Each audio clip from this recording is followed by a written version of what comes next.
All right. Wow. Sell them. Daniel, out of Sweden. This is the first presentation. I can start with saying my wife, we just got married. And as for my two kids, when I said I was going to Cyprus, the 5-year-old started crying. And then the 2-year-old said, well, Dad, can't you see? Now you can't go. Oliver is sad. So now both of my kids are angry at me for being here. I spent a lot of time in my life being in elite sports. I combined that with engineering physics. And we had my master thesis. I spent 6 months in Florida as well, doing a thesis on cancer radiation treatment plans. So I was building software for what ended up as these machines. It was listed on the NASDAQ a couple of years ago. For most of you, this won't be interesting because we're losing a lot of money, but it's an absolutely fascinating product and machine.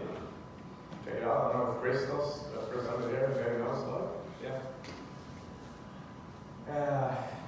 Then I did a few things before I found the beauty of investing in 2010. And we started River Capital in early 2017. So one thing to mention here is we're highly concentrated, unusually high, probably between 5 and 10 holdings. We have one principle that is overriding everything else. So if there's ever a decision, it's about keeping things as simple as possible. We've done well so far. The first couple of years are our family office, which it's two identical portfolios, but it's two different vehicles. I'm just gonna say something quick here. This is pretty standard, so you can read about it later in the PDF. But I used to be a person who read all footnotes. I would read a 10K from start to finish, and even take pride in that.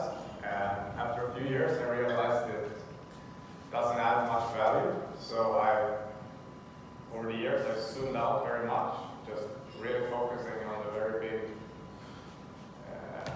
10,000, 30,000 feet view. And the other thing I'll mention here is when we limit the downside, we're all from the same value school, I think, so we all think about the downside a lot. I put a lot of emphasis also on the business model in this respect. Be interested to hear how many of you look at this, maybe over here tonight. So, investment idea for this conference. I never make any stock recommendations, so please don't take it as such. Some of you will find this as an interesting company to look more into. I think some of you might find it as an interesting short. I don't know. A little bit for everyone. And I'm going to talk about the idea, but I think maybe the more interesting lessons from it is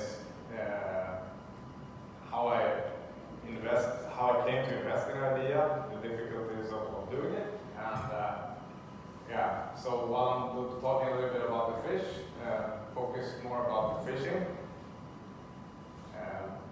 along those lines. So I took a look in our portfolio, which was the most interesting company to discuss in Cyprus. It's a company called Fort Knox.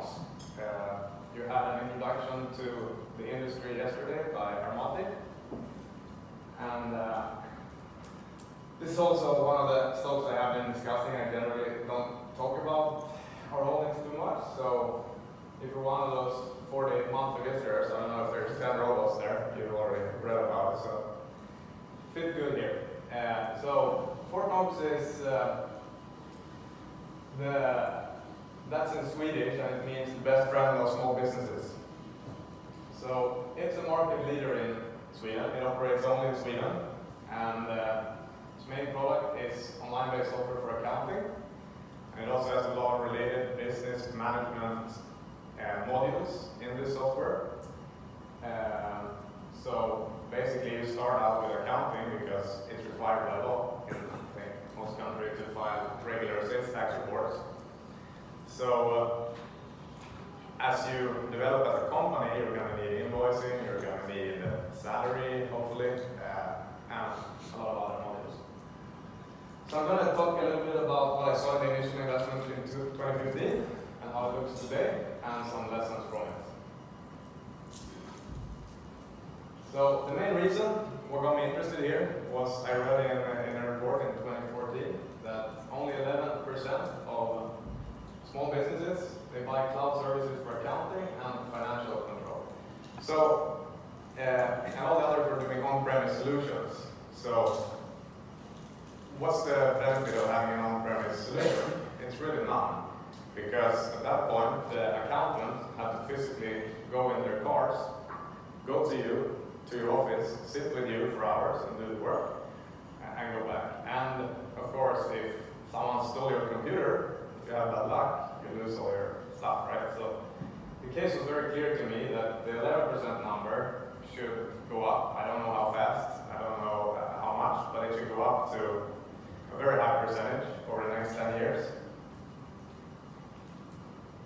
And at the time, Fortnox had about 100,000 customers, business customers, that is. We are 1 million companies in Sweden. So the runway was very big. And as I run 3 companies myself in Sweden, we use this software, so I had to compare. This was actually at a time where I had to make the decision which software I was going to use, so I tried the 3 main ones. Fortnox was both ahead by miles in the actual software, but also about half price and a third of the price to make it better. So at the time, in Sweden we have 12 big accounting firms. They do all the accounting for all the businesses, and at the time they had a cooperation deal with about 9 of them. So now they have it with all 12. So whenever you start a business today in Sweden, whenever you're going to change your on-premise solution to something like this, odds are very, very high that the accountant firm will recommend Fortnox to you. Which of course, and if you're not satisfied with your accountant recommending, you might ask your peers. And as they're taking more than 50% of new market share, people coming from on-premise solutions, you're very likely if you actually ask your peer that they will also recommend it. So they almost don't need to do any marketing and selling for this. Business come over right away. My other important thing was, as I said, you start out with accounting, but if your business does it all well, you're going to need invoicing, you're going to need salary, etc., etc.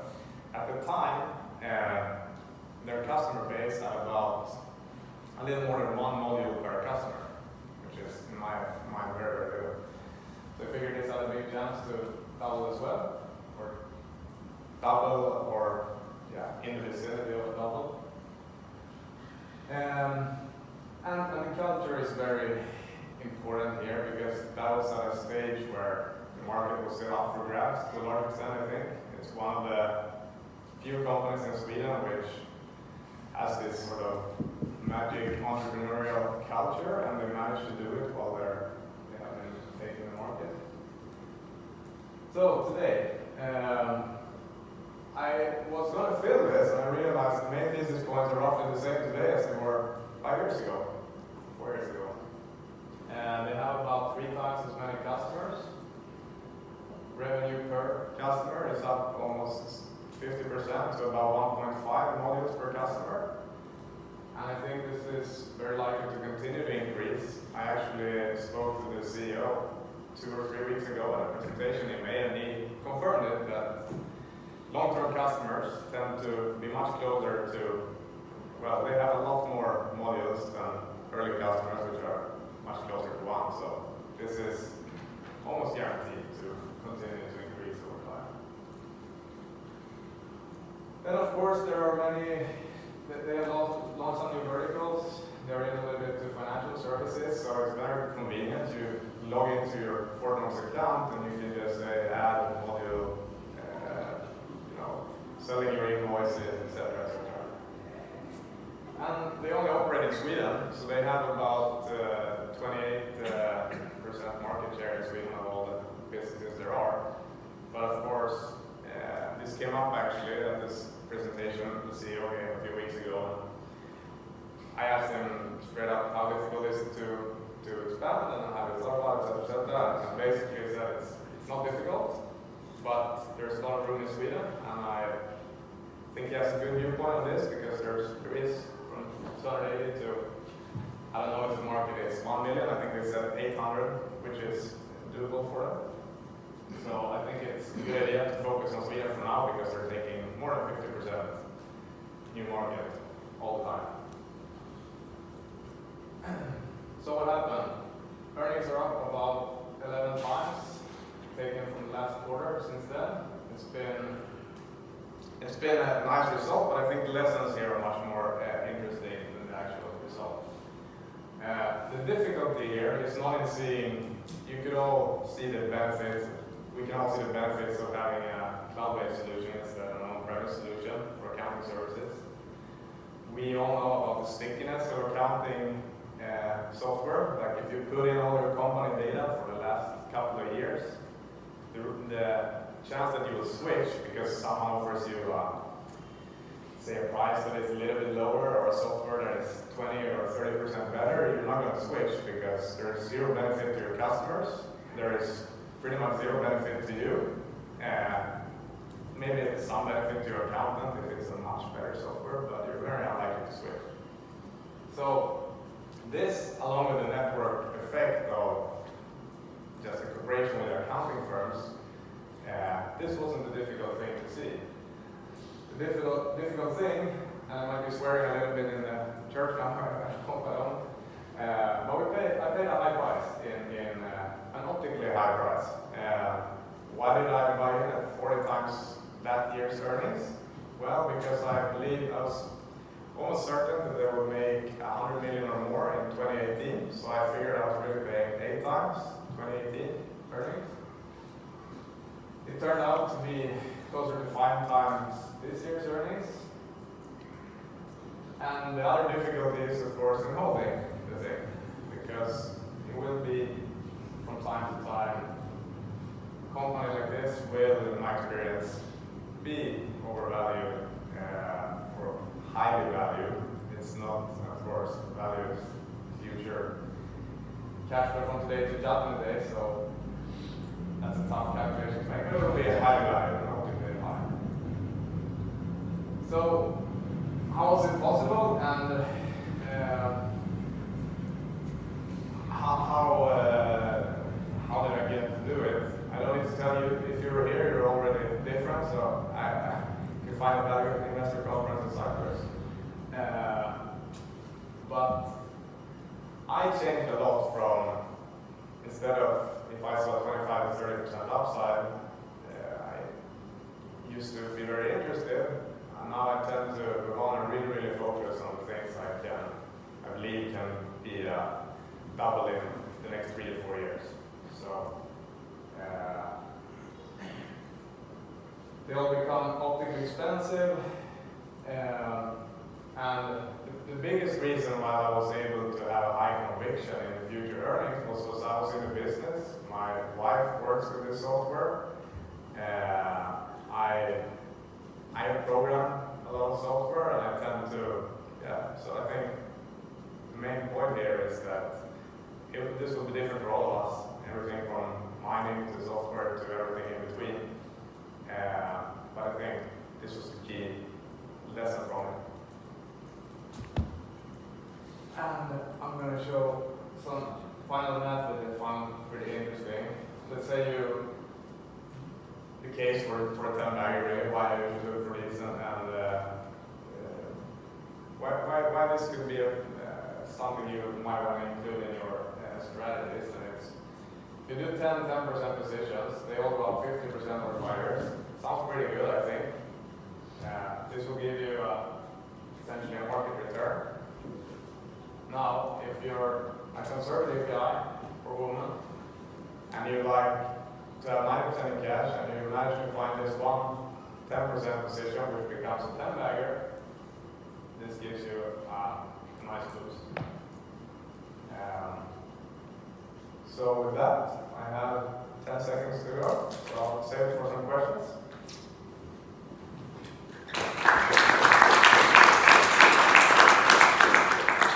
I will not answer whether I think it will be an automotive bag from here, but anything else is game.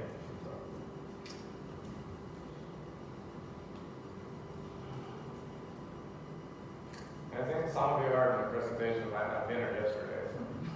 What's this trading at now? You said it's 5 times what you paid. But what's the trading? It's a similar valuation. Let's see if I can get to that slide.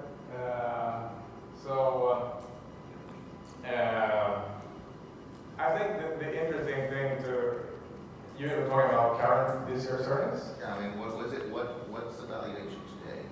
What's, for example, their margin or return on capital? Just some numbers, Yeah, sure. So the return on capital is almost infinite, I think, as high as close to.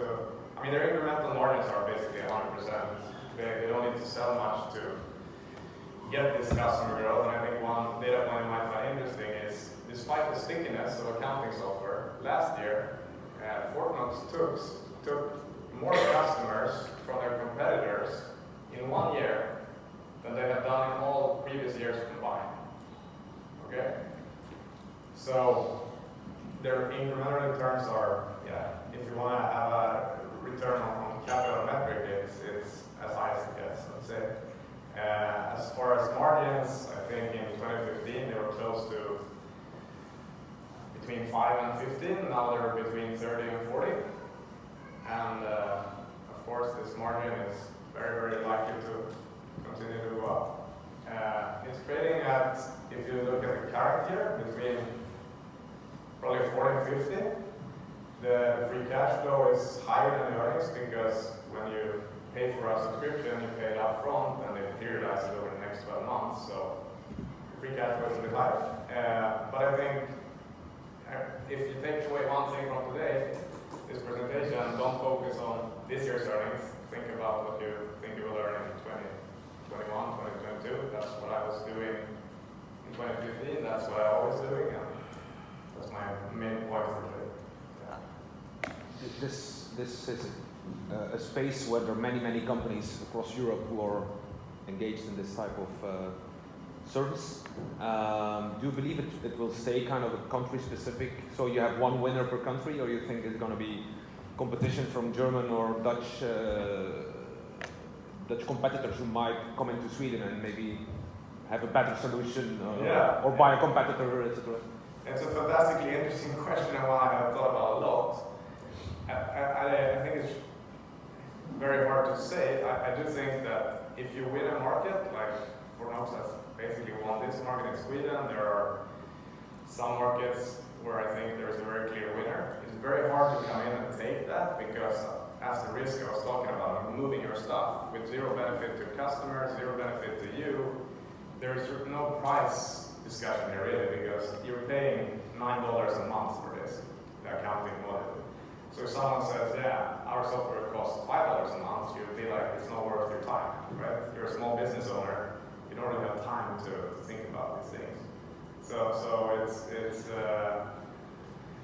very unlikely that the only way I see some big disruption to this is if somehow there comes a software which integrates CRM and that sort of things in the same software, and somehow you get a benefit out of that. That could be the thing I see. Otherwise, in Fortnox, for example, they're integrated with all the accounting firms. So when I log in, I actually log into an accounting firm's logo. So it's deeply integrated. They're integrated with the bank. So when we're doing our accounting, we press a button basically, and it gets you the data from the bank, so you don't need to manually set anything up. And it's integrated with 2 of the 4 big banks in Sweden for now. So in case of Fortnox, I think it's unlikely. In other European countries, I really don't know. I'm going to take a look at Tallinn and some other. I mean, it's an interesting space and a good space, and it's very sticky. Yeah. Thank you. Thank you very much. Well, we we're gonna take a 10-minute coffee break and come back for some more presentations.